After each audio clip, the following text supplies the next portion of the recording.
عبرة انتهت لمعناها العقول من رسول الروم في عرض الرسول عبرة تروى لجيل بعد جيل نام ذل الله في ذل النخيل.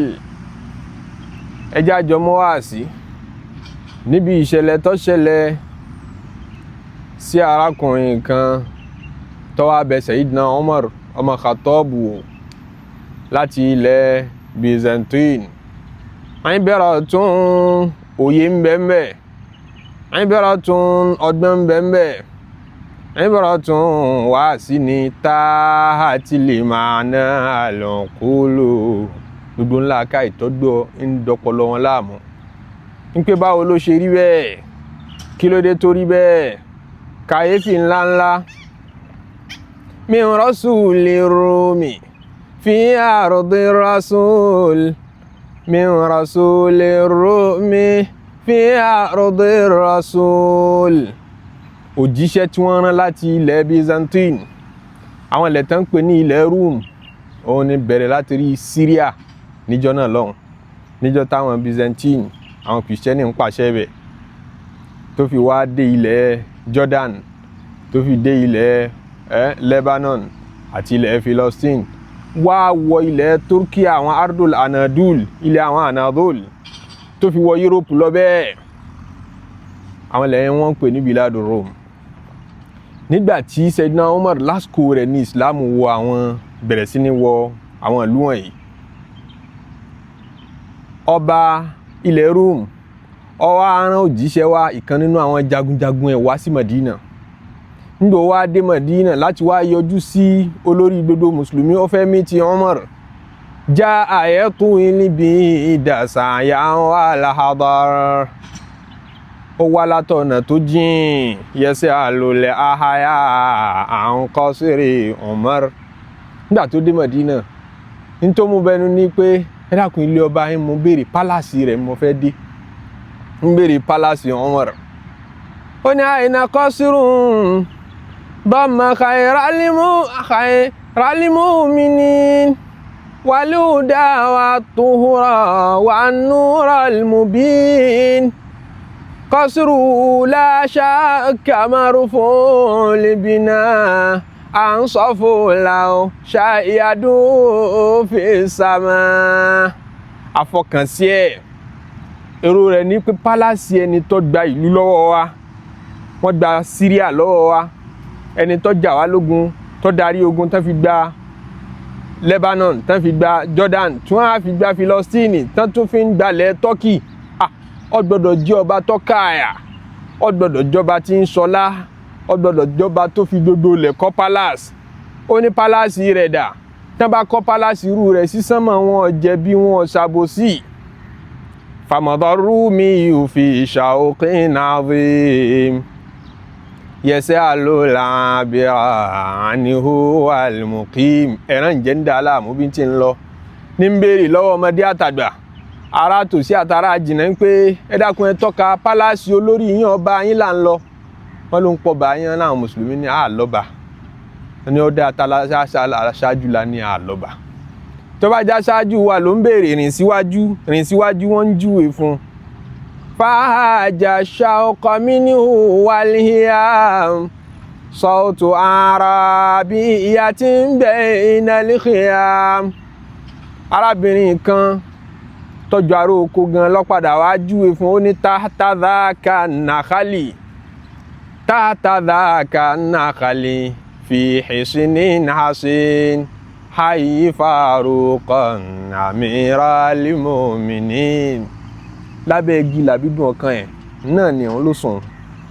Sálámọ̀ sí ọ̀dọ̀ lóhùn Faruku amirul mu'minin, pírẹsidẹ́ǹtì gbogbo mùmíní tí ń darí kọ́ńtírì tọ́pọ̀ níjọ́ náà lọ́hùn, ń ló sùn lábẹ́ igi làbídùn tí ọ̀tí ẹ̀ tẹ́ni sùn.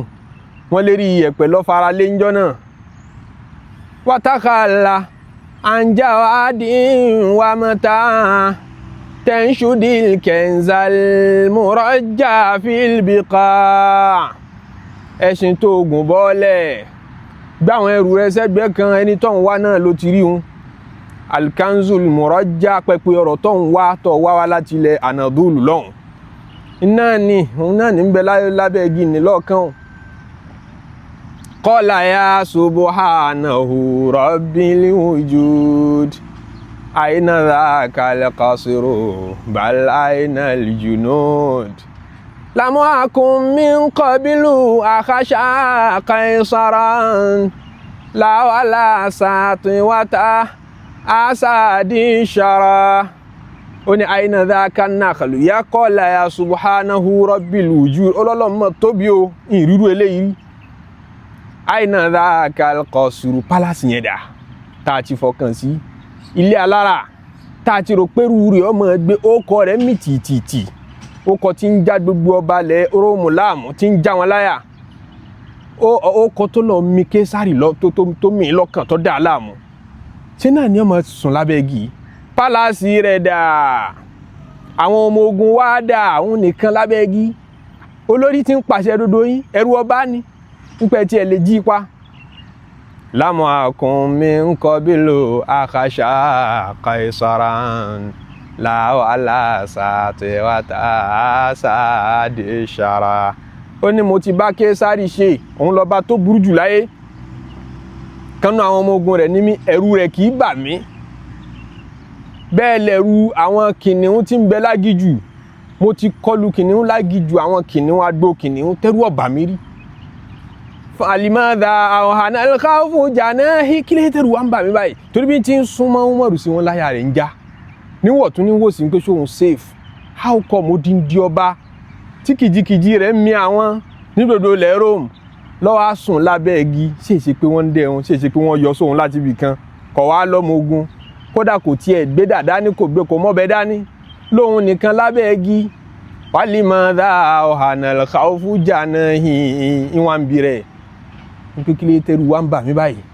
kílé táyà mi ń já tí wọ́n ń gbọ̀n báyìí èmi adarí ogun mi wá rí nǹkan kan bẹ̀rù ẹni tí wọ́n ń bẹ̀rù mi ní àmìrí náà mọ̀ mi ń gẹ́rì síláhìn apàṣẹ olórí tó sùn tí ò mú dàdá ní lẹ́rù rẹ̀ wá ń bà mí báyìí ẹ̀rù kìnìún wọ́n bà mí ẹ̀rù Késárì ó bà mí qala ba'dun nasi ya dayfal arab qasru fawqa darari wa dhahab àwọn kan wá ń sọ wípé ọ̀dà kan mọ̀ ní òròpé ọ̀kọ́ palace òròpé ọ̀kọ́lé qasruhu fawqa darari wa dhahab in tó fi kọ́lé ó ju ká fi góòlì kọ́lé lọ ó fi káfàlùmọ́ọ́nì kọ́lé lọ ntí wọ́n mọ̀ ní pé manzilu láàrí wáhìn sidikun wà wá fa manzilu làjísàmì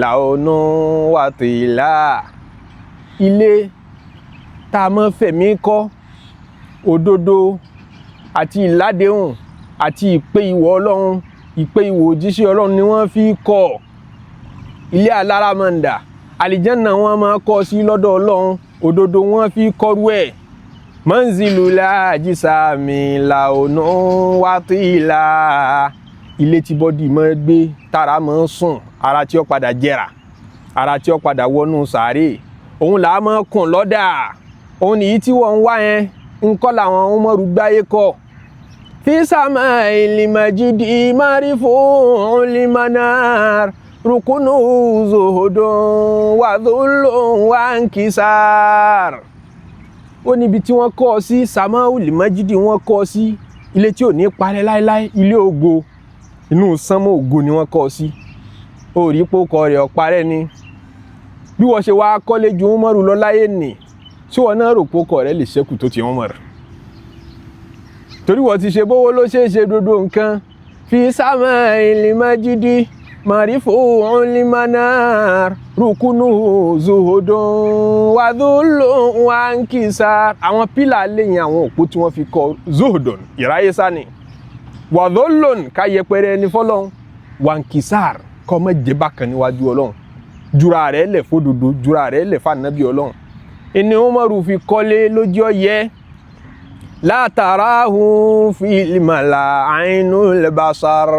Ọjà lífà tòótọ́ ó jẹ́ olórí ń pàṣẹ ilẹ̀ Hijaz, Makkah, Madina, Taif, ń wá ń pàṣẹ Yaman, bẹ́ẹ̀ ní ń pàṣẹ Bahrain, ń pàṣẹ Iraki, ń pàṣẹ Syria, ohun kan yìí náà ní ń pàṣẹ Palestine àti Jordan, ń pàṣẹ Lebanon, ń wá ń pàṣẹ gbogbo ilẹ̀ Islam wa dúró kọ́ńtì tí ń bẹ lábẹ́ rẹ̀ tó fi mọ́ Egypt. Kẹ́ni tí ń pàṣẹ gbogbo kọ́ńtì yìí kó máa sùn lábẹ́ igi, kó máa wà kọ́lé ńláńláńlá kan tí ó máa ya gbogbo èèyàn lẹ́nu. Ó ti mọ̀ pé rúkínú zuhudun wà dhulun wa inkisarun, ìráyé sá wọn fi kọ́lé ẹ̀. La tarahu fil mala ainul basar. Ilé tó kọ́ ẹ̀yìn jú lásán ò lè rí. Bal tarahu fil ula ainul fikir. Ẹni bá nírò rí ní ọmọ mọ̀ pé àwọn eléyìí ti kọ́lé tí ò ní wó láíláí, àwọn eléyìí ti kọ́lé tí ò ní parẹ́ láíláí, ilé tí ò ní dahoro nílé wọn. Àtàkìfì wàládìlú bínà wà má bá ní náà síríṣùn wáríyá. Ilé tó yẹ sí pé tá a bá fẹ́ kọ́rú ẹ̀, àtàkì ìjọmọ ìyá la fi kọ́, ká fẹ́ràn ara ẹni, ìfẹ́ táwọn sàhábà fi bára wọn ṣe lẹ́yìn ànábì sallallahu alayhi wa sallam. Irú ìfẹ́ yẹn là á fi kọ́lé tí ò ní tú láíláí. Wàlàádìlù àti déédéé tó lórí máa ń ṣe fún ọmọlẹ́yìn. Wọ́n náà rí pẹ̀mí rẹ̀ balẹ̀, èmi àwọn ọba tí yín ò ní balẹ̀ bẹ́ẹ̀, torí wọ́n ti pa ọmọlẹ́yìn lẹ́kún, wọ́n ti febi paráàlú. Wà má bá ní náà sí gíṣùn wáríyá, wà má bá ní náà sí gíṣùn wáríyá. Ilé tí wọ́n ń fọkàn sí yẹn, gíṣùn owó èrú wọ́n fi kọ́rú ẹ̀. Wáríyá ilé tí yẹn kọ́ fi bàtálíkà nú jẹ́ ní tí wọ́n ń fọkàn sí ni. Ní pé àwò sí fìlà tí rodo èèyàn máa sọ pé mi náà fẹ́ kọ́rú eléyìí tó mọ́ dátálíkà láàmú. Irú ẹ̀kọ́ làwọn Umaru ń kọ́. Kullu man aghlaqa aynayhi hawa.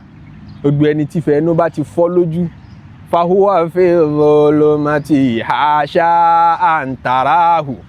Inú òkùnkùn nírú ẹni bí ọmọ wa kò lè rí lé tí Umaru kọ́ láyé.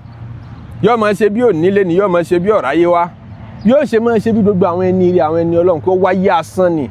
Kódà kò kọ́lé, ilé mi rẹ́ǹtì ní gbé tó fi lọ bọ́ lọ́hùn. Ìwọ lọ mọ́rú ilé tọ́kọ́. Man yakhau sultana dhil arshil majid, khafahu kullu qaribin wa ba'id. Ṣó wá rí tẹ̀rù tó ló bá ọ nígbà tó rí wọn mọ̀ rẹ̀ tó láyà rẹ̀ ń já pé àyà rẹ̀ ọ̀já bá wọn rí nígbà tó bá Késárì yẹn pàdé, àyà rẹ̀ ọ̀já bá wọn rí nígbà tó bá wọnú agíjú kìnìún. Ìtọ́fà ni wípé man yakhau sultana dhil arshil majid, ẹnikẹ́ni tí bá ti ń bẹ̀rù ìjọba Ọlọ́run ọba tó lálẹ́ àràṣí tó tóbi jù, khafahu kullu qaribin wa ba'id, khafahu kullu qaribin wa ba'id, khafahu kullu qaribin wa ba'id. Gbogbo ohun tó súnmọ́ tó jìnnà ni ó máa bẹ̀rù ohun tọ̀hún náà. Umaru jẹ́ ni tí bẹ̀rù púpọ̀ tó fi jáde láyé ẹ̀mí rẹ̀ balẹ̀. Àbí mùnáfíkí lòun, àbóhùn tí ní mọ́ níbo ti yẹ kó wọn ní ni, àbóhùn ò ṣètò ni, àbóhùn ò ṣètò ni. Ẹni àyà rẹ̀ bá ti já púpọ̀ bẹ́ẹ̀ tí kì í fọkàn balẹ̀ sí kí l'Ọlọ́run lè ṣe, gbogbo nǹkan ó máa bẹ̀rù òun náà ni.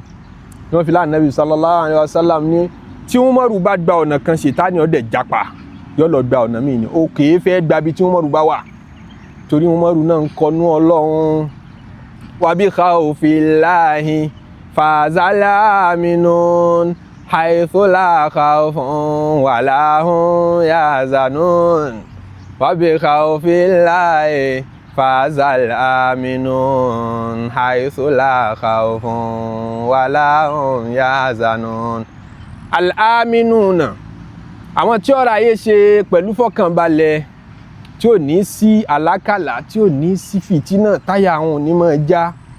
Bi khawfillahi, àwọn tán bá ti páyà Ọlọ́run ní. Tí wọ́n bá jẹ́ nìkan tẹ́mi rẹ̀ kì í balẹ̀, yẹ ìbẹ̀rù Ọlọ́run ọba rẹ̀ wò. Ó ní wa bi khawfillahi, pẹ̀lú bẹ̀rù Ọlọ́run ọba, fazal aminuna, làwọn tó rí tọ́kàn wọn máa balẹ̀. Ó lè rìn lóru ẹ̀mí ẹ̀ balẹ̀ lákọ̀ọ́kọ́, kò ṣàbòsí fọ́lọ́run, kò ṣàbòsí fáwọn ẹ̀dọ́ Ọlọ́run náà. lójú ó lè máa sùn lábẹ́ igi àwọn ọba tí yóò lè dánrú ẹ̀ wò. fazala minuna haithu la khawfun wala hum yazanun. tó bá wá délé tó bá padà sílùú yín Maliko al-Urubi máa sọ fún wọn wípé Maliko al-Urubi jami'an wal-ajam naimun fi ghairi jundin aw hasham. jú wọn máa mọ̀ wípé ẹni tí ń ba lérí gbogbo lárúbáwá ayé tí ń tún ba lérí ẹni tí kìí ṣe lárúbáwá tó jẹ́ mùsùlùmí olórí káfàtà naimun ń sùn min ghairi jundin aw hasham láì lọ́mọ ogun lẹ́gbẹ̀ẹ́ tí ọmọ sọ wípé kán mọ́ bá a pa kán mọ́ bá a ṣe é léṣe àwọn tó ti yàn jẹ jáyé ọmọ bẹ́ẹ̀ ń pé déédéé ló bá débẹ̀. ibratun turuha li jilin ba'da jil nama dhillullahi fi dhillin nakhil nama dhillullahi fi dhillin nakhil. jáyé ọmọ ẹ wá ṣe ní wáàsí fún gbogbo èèyàn, wáàsí tí ò ní tán láéláé ni wípé nama dhillullahi fi dhillin nakhil. ìbòjì Ọlọ́run ọba ń sùn lábẹ́ ìbòjì igi làbídùn. ìbòjì Ọlọ́run ọba ní sultan as-sultanu dhillullahi fil ard. Ànábì ni wọ́n ló ní ẹni tá a bá ti pè lọ́ba òun ní ìbòjì Ọlọ́run ọba lérí ilẹ̀. ìbòjì Ọlọ́run ọba wá wábi tí ó sùn kọ̀ wá rí mọ́ abẹ́ ìbòjì làbídùn ní ìbòjì Ọlọ́run ọba wá ń sùn. ẹ fi ṣe wáàsí fún gbogbo aráyé, ẹ fi ṣe wáàsí fún generation lẹ́yìn generation. pé ibratun turuha li jilin ba'da jil nama dhillullahi fi dhillin nakhil. ìtàn yìí ń bẹ nínú àwọn tírà lóríṣiríṣi táwọn àfọ onítàn máa fi pa àwọn àfọ ní siyar wal magazi. Maulana Jalaluddin Rumi òun ló wá sọ dórin nínú Masnawi rẹ̀. Ọlọ́run bá kẹ́ dúdú wọn, Ọlọ́run bá kẹ́ Sayyidina Umar, Ọlọ́run wá fáwọn náà lárúbárkà wọn. la hawla wala quwwata illa billah. jímọ̀ tá ń kílé ni Ọlọ́run má fi ṣòpin jímọ̀ tá kí láyò. jẹ́ kí kọ́pọ̀ bẹ́ẹ̀ nínú Islam, jẹ́ kí kọ́pọ̀ sí nínú imani àti ihsan. subhana rabbika rabbil izzati amma yasifun wa salamun ala al-mursalin.